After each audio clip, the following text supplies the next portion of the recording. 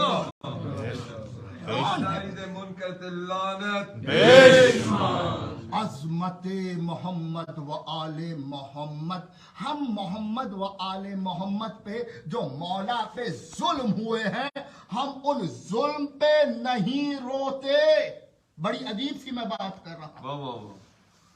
ان کے ظلم پہ نہیں رونا چاہیے. ان کی حقیقت کو جان کے پھر دیکھا جائے کہ ایسی ہستیاں اور ان کے ساتھ یہ کیا ان کے ساتھ کیا کیا گیا. یہ ہستیاں کون ہیں؟ ان کو سار اللہ کہا جاتا ہے. حسین کو سار اللہ کہا جاتا ہے یعنی کہ خدا کا خون. اللہ کا خون گرا ہے کربلا میں. ہم پاگل نہیں ہیں کہ گھر بار چھوڑ کے رات کے اس پہر یہاں آ کے بیٹھے ہوئے ہیں. نہیں نہیں نہیں، ہمیں توحید نہ سکھاؤ. آؤ دیکھو خدا کے خون کے گرنے پہ غم ہم مناتے ہیں. غم ہم مناتے ہیں. 3 محرم ہو گئی. 3 محرم ہو گئی. قافلہ کربلا میں آ چکا ہے. قافلہ کربلا میں آ چکا ہے. حسین کو کربلا میں گھیرا نہیں گیا، حسین نے یزید کو کربلا میں گھیرا. حسین نے یزید کو کربلا میں گھیرا ہے. یہ 3 محرم کو قافلہ 2 محرم کو آ گیا ہے اور 3 محرم کو یزید کی فوج آنا شروع ہوئی. قافلے والوں نے مولا عباس کی سربراہی میں اپنے خیمے لگائے ہیں دریا کے کنارے. دریا کے کنارے خیمے نصب ہیں. وہاں سے فوج آتی ہے اور کہتی ہے یہاں سے خیمے ہٹاؤ. یہاں سے عباس آگے بڑھتے ہیں اور کہتے ہیں، خط کھینچتے ہیں، کہتے ہیں کسی میں ہمت ہے تو اس خط کو کراس کر کے ادھر آؤ. عباس جانے اور تیرا سر جانے. ہمت نہیں ہے کسی میں. وہاں سے کہتا ہے کہ امیر شام نے حکم دیا ہے کہ یہاں سے خیمے ہٹانے ہیں. عباس کہتے ہیں کہ تیرے امیر نے حکم دیا ہوگا، یہ حسین کا نوکر کہہ رہا ہے یہاں سے خیمے نہیں ہٹیں گے. تھوڑی سی عباس کی آواز بلند ہوتی ہے، وہاں بی بی زینب کے کانوں میں یہ آواز جاتی ہے. بی بی زینب حسین کو، امام حسین کو کہتی ہیں، بھیا بھیا ادھر آؤ، یہ کیا ہو رہا ہے؟ یہ عباس کی آواز کیوں بلند ہوئی؟ یہ عباس کی آواز کیوں بلند ہوئی؟ بی بی کا پیغام لے کے حسین عباس تک آتے ہیں اور کہتے ہیں، عباس، زینب کہتی ہے ابھی جنگ کا وقت نہیں آیا، ابھی جنگ کا وقت نہیں آیا. اگر تم نے اپنی آواز کو اور بلند کیا تو بی بی خیموں سے باہر آ جائے گی. ارے عباس کا یہ سننا تھا، عباس کا یہ سننا تھا. عباس نے کہا، ارے نہیں نہیں نہیں، میری زندگی میں زینب خیمے سے باہر آئے یہ ممکن نہیں. ہائے عباس، ہائے عباس. ارے 11 محرم، ارے 11 محرم تھی. ارے جوان شہید ہو چکا تھا. عباس دریا کے کنارے سو رہے تھے. ہائے زینب کی چادروں کو چھینا جا رہا تھا. ارے خیمے جل چکے ہیں، ہائے خیمے جل چکے ہیں، خیمے جل چکے ہیں. بی بی اسیر ہے، بی بی اسیر ہے.